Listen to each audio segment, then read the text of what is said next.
Welcome to the Department of Theology and Religious Studies in the University of Nottingham series Theologians in Conversation. Today we have with us Professor Tom O'Loughlin, the Professor of Historical Theology in the University. And we're going to talk about Celtic Christianity, the myth and the reality. Tom, when did you first encounter Celtic Christianity in its modern manifestation? About 25 years ago, I was walking with my professor, the Professor of Paleography in UCD in Glendalough, and he was down there because we wanted to look at some inscriptions, and we saw a vast number of people walking around taking notes. And on inquiry, they found they were discovering an early Celtic monastery. It was a monastery which was eco-friendly, woman-friendly. There was no sense of sin. There was little ascesis. Fasting never came into the play. They were all engaged with nature, the sheer beauty of nature, and it was everything you could possibly want from an ideal Christianity. And I suddenly realised this was not the study of the early Irish Church or the study of 5th, 6th century monasticism. This was the pursuit of a religious dream belonging to the late 20th century. Okay, let's unpick that dream, the late 20th century creation of Celtic Christianity. You mentioned some of the very attractive attributes of that Celtic spirituality. There was the sense of place first. One of the things that is attractive about Celtic spirituality, and when we use the word Celtic spirituality, let's put it in inverted commas, is that Christianity often comes across to people as an abstract system. It's a series of doctrines. It's a catechism. It's a collection of do's and don'ts. Suddenly, here is a religion that is focused on a particular place. It's full of tangible things. You can identify it with something that's very beautiful. It seems local. It seems to be something that you can interact with without being overpowered. And it comes across as a religion that touches you without being a set of abstractions. And I think actually that meets a genuine human need. There is a danger with Christianity that it becomes identified with its doctrines, it becomes identified with its institution, and a big abstract church, a collection of doctrines, doesn't touch you. But when you go to a place, the place touches you, and you get a sense that somehow or other religion is personal and small scale. And that the division between the actual place and the spiritual reality is very thin. Indeed, and suddenly Christianity isn't something that is distant and that requires formal assents. Here is something where one inherits the Christian message and one simply enters into it. Now, you mentioned also the fact that there is this sense that original sin somehow in this modern Celtic Christianity is not as important. There's actually a very complicated element in the desire for a Celtic Christianity. Christianity has often presented itself in a very sin-soaked way. Christianity is about damnation. It's about trying to avoid damnation. Grace is that which pulls you out of the fire. And a religion where joy is not central leads to a notion that religion is that which one would almost wish one could avoid. And certainly a sin-soaked Christianity would fit the experience of many people as they remember the religion of their childhood. And suddenly they desire a religion that seems positive, a religion which presents Christ not as the Saviour out of the fire, but as the Saviour who is showing them another and better way. And yet Christianity always has to have a history. So how do you get away from the immediate history of a parish priest beating on the pulpit and saying, no, no, no, or Sunday school, which is a series of don'ts, or a preacher screaming in the pulpit where hell is just round the corner?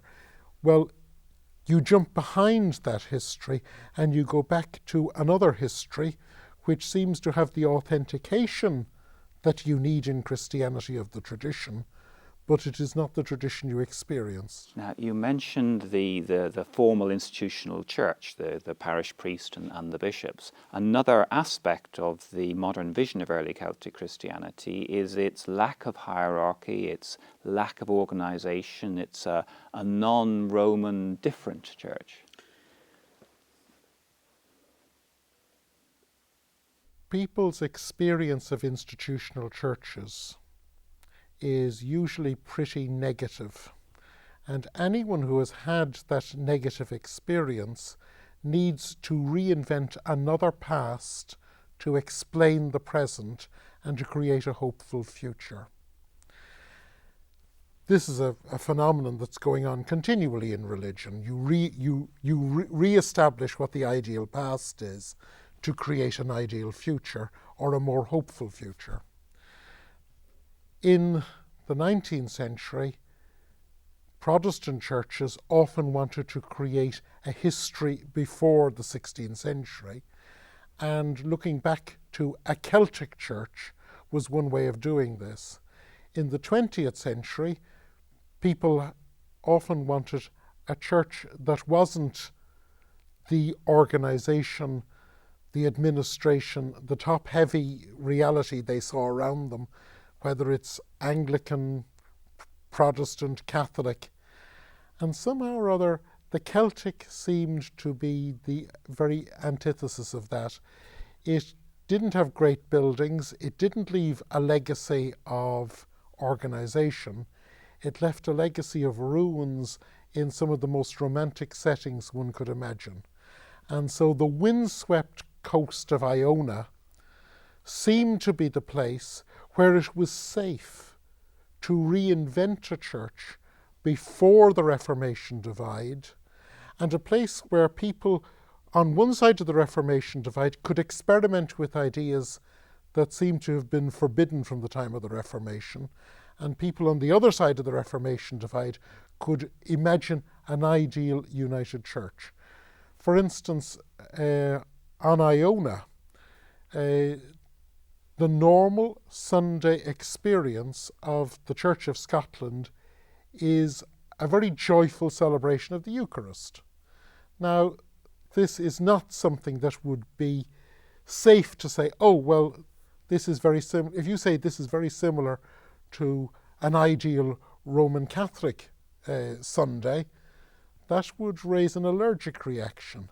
But somehow seeing it is not as something that's very similar to Roman Catholicism, but seeing it as something that's very similar to the 7th century and the rugged Atlantic gales battering the walls of the building, this seems a safe place to reconnect with parts of the past that had become toxic in the near past. Now, one of the things that's becoming apparent here is the relationship between our present spirituality, our present Christianity, and the way in which we interpret the past. And one of the things I'd like to ask you about is, what is the evidence that we have for the existence of a Celtic church and for its practices and beliefs? Well, for its practices and beliefs, the most significant contribution of the Celtic Church, let's change that phrase. The churches in the Celtic lands, Wales, Scotland, Ireland, the two most the two most significant contributions they made to Western Christendom, one is the Collectio Canonum Hebronensis, which is the first systematized code of canon law. Interestingly, that is not a text that has been translated. Everyone wants to read saints' lives and beautiful, beautiful poetry, but the Collectio Canonum Hebronensis was what the monks of Iona were most proud of. And in fact, what becomes the standard form of the Anglo-Saxon canon law can actually be traced back to a manuscript that was on Iona in the early 9th century. So this non-rule obsessed, this non-hierarchical, non-Roman church, one of its great achievements was actually codifying canon law. Probably its single most lasting contribution to Western Christendom is the first systematic code of canon law. Okay, that's one. The second is? The second is on the Theology of Sin. The Western churches by the 5th century had got themselves into a complete knot about the sins committed after baptism by Christians. When you were baptized quite early on. You could be baptized well before you died. You were free from sin. And they then worried about what happened if they committed sins after they were baptized. Yes. The solution that is first found in the Celtic lands, and we don't know whether it was first found in people who spoke P Celtic in Wales or Q Celtic in Ireland, was the idea that one could do penance in fixed proportions to one's sins. And so the entire Western discipline of penance, the idea which leads on eventually to indulgences, emerges with the penitentials in the 7th century. Now, neither of these are achievements that I would associate that are particularly interesting to the modern Celtic Christian movement. What about the attributes of modern Celtic Christianity, and how historical are they? There is no organizational unity to the Western Church in the first millennium, for the simple reason that there are no institutions that can organize Western society in the aftermath of the Roman Empire. But all of the churches in the West use Latin as their liturgical language. So, for instance, we don't have a single shred of vernacular liturgy from Ireland, Wales, Scotland, or Anglo-Saxon England. In terms of practices, they're all the standard practices we find in all the Western churches. All of these churches looked to Rome as the patriarch of the West, but that doesn't mean that you could communicate with Rome in the way that Roman Catholics would communicate. It's far more, who is your bishop? Who are the bishops around you? And who is the patriarch of all the bishops? And whether you're in Spain, Anglo-Saxon England, or in Ireland, they all looked towards Rome as that patriarchal figure. In terms of practice, every church varied slightly from the church next door to it, but they all, if you contrast them with the churches that used Greek, have a certain generic similarity. Briefly then, what do you say to the modern enthusiast for Celtic Christianity, for Celtic spirituality? Are you saying there is no historical foundation for what they do? I am saying that the act of a believer in looking to history is different to the activity of a historian seeking to reconstruct the past. To someone who is looking at Celtic Christianity today, they are engaging in what I see as a fundamental religious activity, reinventing the past for the future. And that reinvention says a lot about the problems and needs of Christianity today, and those problems and needs must be taken very seriously. It is not for the historian to come and say it's all poppycock. It's for the hierarch, the church moderator, the bishop, to listen to what these people are saying and say, oh, they may be putting your finger on something that is very important. And as a theologian, I would say they're engaging in something that Christians have done from the very beginning. As a historian, I would say it is very important for us to go back and look at what actually happened, because Christianity is always to be interpreted in terms of the collectivity of its past. It's very important today for a Christian to have a joyful vision of the future. It's very important for the theologian to see the impact of what systematizing canon law on Iona did to the Western Church. The legalistic church that many people today find so oppressive and seek an outlet for in their dream of an Iona in the early 8th or 9th centuries is also the Iona that created part of the problem.